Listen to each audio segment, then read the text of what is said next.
नमस्कार, मी सारिका आणि छोटीशी अशा या माझ्या चॅनलवर सगळ्यांचे सहर्ष स्वागत आहे। कशा आहात? आशा करते स्वस्त असाल, मस्त असाल, आनंदी असाल आणि हसत असाल।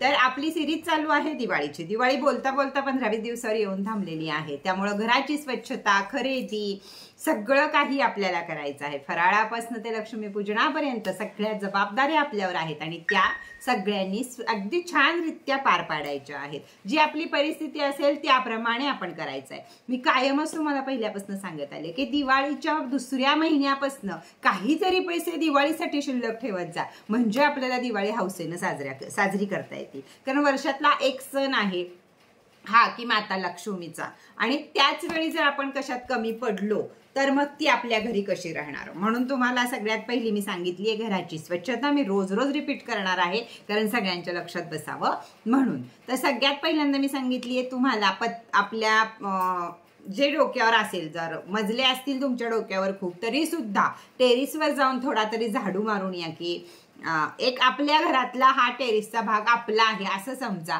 आणि थोडासा तरी झाडू मारून तिथं या, आणि त्याच्यानंतर बाकीची सुरुवात आपण करणारच आहोत।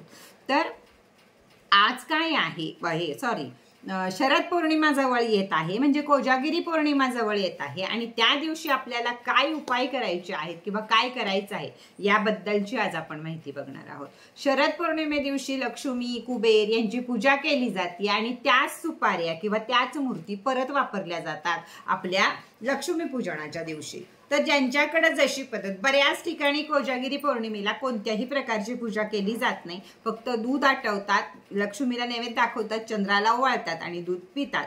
ह्या महाराष्ट्राची पद्धत आहे, आपल्याकडे खीर सुद्धा तांदळाची करत नाही। जी घरात पद्धत असेल त्याप्रमाणे करा। असं अजिबात नाहीये की मोठी पूजा मांडावी, कुबेर मांडावेत, लक्ष्मी मांडावी, हे करावं ते करावं ते करावं, काहीही नाही। काय आहे तर या दिवशी लक्ष्मी मातेचा वाढदिवस असतो। समुद्र मंथनातनं कोजागिरी पौर्णिमे दिवशी लक्ष्मी माता बाहेर आल्या आणि त्याच्यानंतर मग त्याचं पूजन आपण दिवाळीमध्ये करतो। त्यामुळं जे काही तुमच्याकडं जर असेल तर कुबेराची सुपारी, लक्ष्मीची सुपारी, गणपती बाप्पाची सुपारी, विष्णूंची सुपारी, या सगळ्या ठेवून रितसर पूजा बऱ्याच ठिकाणी दाखवल्या जातील। त्याप्रमाणे तुम्ही पूजाही करू शकता, पण काही न करता आपल्या घरामधली जी देवघरातली जी लक्ष्मी आहे त्यांना सुद्धा तुम्ही मनोमन व्यवस्थित प्रार्थना करून दुधाचा नैवेद्य दाखवू शकता, चंद्राला ओवाळू शकता, हे सुद्धा तुम्ही करू शकता। आता येऊया आपण परत आपल्याच मुद्द्यावर, त्या म्हणजे आपल्याला दिवाळीसाठी काय करायचं आहे ते। तर त्याच्यातला एक सगळ्यात महत्त्वाचा भाग आहे की दिवाळीमध्ये आपण जी लक्ष्मीची मूर्ती घरी आणतो त्या संदर्भातला। तर लक्ष्मीची मूर्ती ज्यांच्याकडे चांदीची असेल त्यांनी उजळवून आणत जा, काय करत जा। आता ज्या ठिकाणी मातीचे गणपती बाप्पा आणि मातीची लक्ष्मीची मूर्ती, मारुतीची मूर्ती ही लक्ष्मी पूजनाला आणली जाते, ती कशी आणावी किंवा लक्ष्मीपूजनाला मूर्ती आणताना कोणते नियम पाळावेत आणि लक्ष्मी पूजनाच्या दिवशी झाडू आणताना कोणते नियम पाळावेत हे आपण आता बघणार आहोत। आपण काय करतो, शक्यतो सगळी खरेदी आपण धनतेरस दिवशी करतो। सगळं एका बॅगेत भरतो आपण। इकडनं मूर्ती घेतली, इकडनं पोरांच्या किल्ल्याची चित्र घेतली, इकडनं काय घेतलं, तिकडनं काय घेतलं, असं करतो आणि सगळं आणतो एखाद्या ठिकाणी ठेवून टाकतो। पण लक्ष्मी यावर्षी आपल्याला कशा प्रकारे आणायची आहे? आता मातीची लक्ष्मी आणणं चांगलं आहे का, हा प्रश्न सगळ्यात पहिल्यांदा येईल। तर हो, मातीची लक्ष्मी आणणं ही चांगली गोष्ट आहे। नसेल तर फोटो आणणं चांगली गोष्ट आहे, पण फोटोमध्ये घागरीतनं ती सोन्याच्या मोहराखाली पाडत आहे याच प्रकारचा फोटो आणि अष्टलक्ष्मी मधली लक्ष्मी हे करती, हे सगळ्यात जास्त योग्य आहे। तर लक्ष्मी घरी आणताना म्हणजे आता तुम्ही आधी आणून ठेवा, धनतेरस दिवशी आणली तर त्याहून चांगलं, पण त्या दिवशी काय करायचं आहे, बाकी पूजेचं सामान तुम्ही खरेदी करू शकता, लक्ष्मीची मूर्ती त्या दिवशी खरेदी करू शकता किंवा जे काही तुम्हाला लक्ष्मीबद्दल, पण झाडू आणि लक्ष्मीची मूर्ती ही धनतेरस दिवशी खरेदी करावी असं शास्त्र सांगतं। पण त्या दिवशी त्यांना आणताना, झाडूला आणि लक्ष्मीच्या मूर्तीला घरात आणताना काय करावं, त्या दिवशी तुम्ही कॉइन खरेदी सुद्धा करू शकता। कॉइनवर काय असावं, गणपती आणि लक्ष्मीचा कॉइन चांदीचा आणला तरीही चालतो, सोन्याचा आणला तरीही चालतो। महत्वाचा मुद्दा आता की लक्ष्मी घरात कशी घ्यावी, तर जी काही तुम्ही खरेदी कराल त्याच्यातनं तुम्ही 2 मिनिटं ती पिशवी बाकीची आत ठेवा, लक्ष्मी माता 2 मिनिटं बाहेर ठेवा, घरात कुणाला तरी सांगा, तिच्यासाठी जी तुम्ही चुनरी आणली असेल, ब्लाउज पीस आणला असेल, कपडे आणले असतील, जे काही तुम्ही लक्ष्मी मातेसाठी आणलेलं असेल त्या दिवशी ते बाहेर ठेवा. बाकी सगळं सामान तुम्ही आत नेलं तरी चालेल. झाडू आणि लक्ष्मीची मूर्ती, गणपती बाप्पा असेल तर गणपती बाप्पा, जी काही तुम्ही देवतांच्या मूर्ती आणल्यात, विशेषतः लक्ष्मी मातेसाठी आणि झाडूच्या पूजेसाठी मी सांगत आहे तुम्हाला, लक्षात ठेवा सगळ्यांनी. मी रिपीट अगेन परत करेल, पण जास्तीत जास्त जणांपर्यंत हा व्हिडिओ पोहोचवा, म्हणजे या चुका आपल्याकडनं होणार नाहीत लक्ष्मीपूजनाला आणि मग वर्ष आपल्याला चांगलं जाईल. ज्या चुका करतो त्या टाळायच्या, कुठंही असू दे तुम्ही समाजात, पण या चुका तुम्ही करता सगळेजण आणि त्यामुळे ते आपल्याला लाभते. त्यानंतर आपण घरातली, शक्यतो घरातली स्त्री नसेल मुलगी आणि नसेल कुणी तर मग कुणी पुरुष वगैरे असेल तरी चालेल,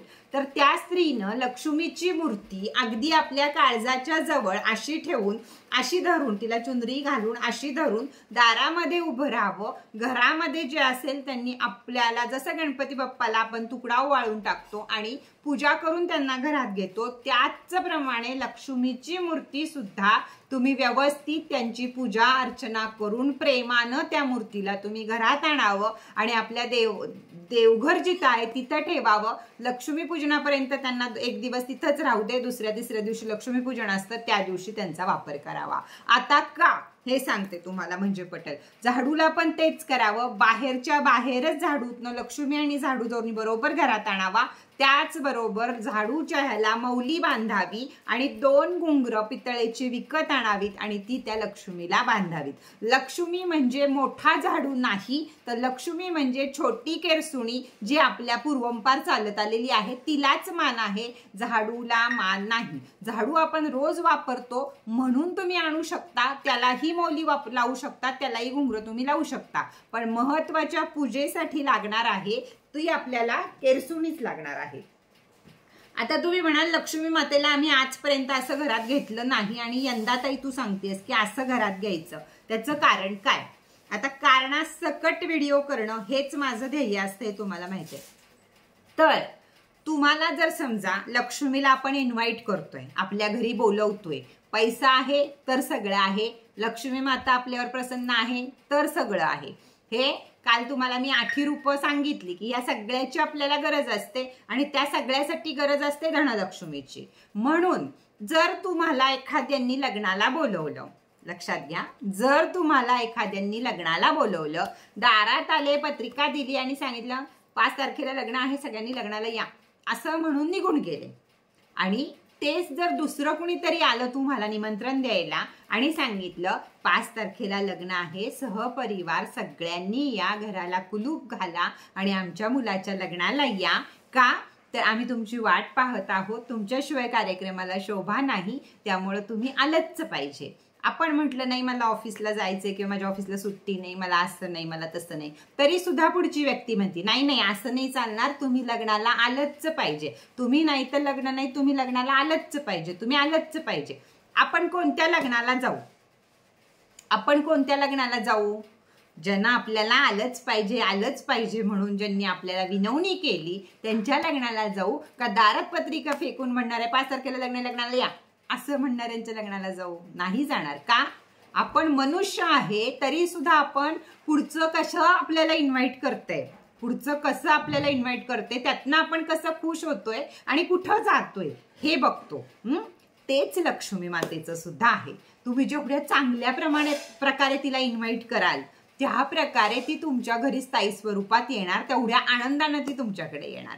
म्हणून पिशवीत घालून लक्ष्मीची मूर्ती, लक्ष्मीचा फोटो भले तुम्ही आणा तरी सुद्धा हेच करा, तिला आनंदानं तिच्या घरात घ्या, आदर सत्कारयुक्त तिला घरामध्ये लक्ष्मी मातेला घ्या. त्यावेळी आपल्या पुढच्या सगळ्या पूजा सक्सेस होणार आहेत. बरं, आता परत विषय येतोय कोजागिरीवर. कोजागिरीला काय उपाय करायचे किंवा काय करायचं याचा व्हिडिओ आपण उद्या करूया, की महत्वाचे जे काही 4 उपाय आहेत ते तुम्हाला मी कोजागिरीचे सांगून टाकेल. पण सगळ्यात आत्ता माझं टार्गेट आहे ते म्हणजे दिवाळीचं लक्ष्मीपूजन, दिवाळीचे 4-5 दिवस, त्यावेळी करायच्या रेमेडी आणि त्यामधलं हिंदू शास्त्र तुम्हाला जास्त प्रमाणात समजावून सांगणं या गोष्टी. तर या चुका लक्ष्मीची मूर्ती किंवा फोटो आणताना आता कोणीही करायच्या नाहीत. आदर सत्कारयुक्त लक्ष्मी मातेला घरामध्ये घ्यायचं, म्हणजे लक्ष्मी माता आपल्याला प्रसन्न होईल, आपल्या घरी स्थायी स्वरूपानं वास करेल. तर चला आजचा व्हिडिओ इथंच बास करते. परत भेटूया नवीन माहिती बरोबर, नवीन व्हिडिओ बरोबर. तोपर्यंत टाटा बाय बाय.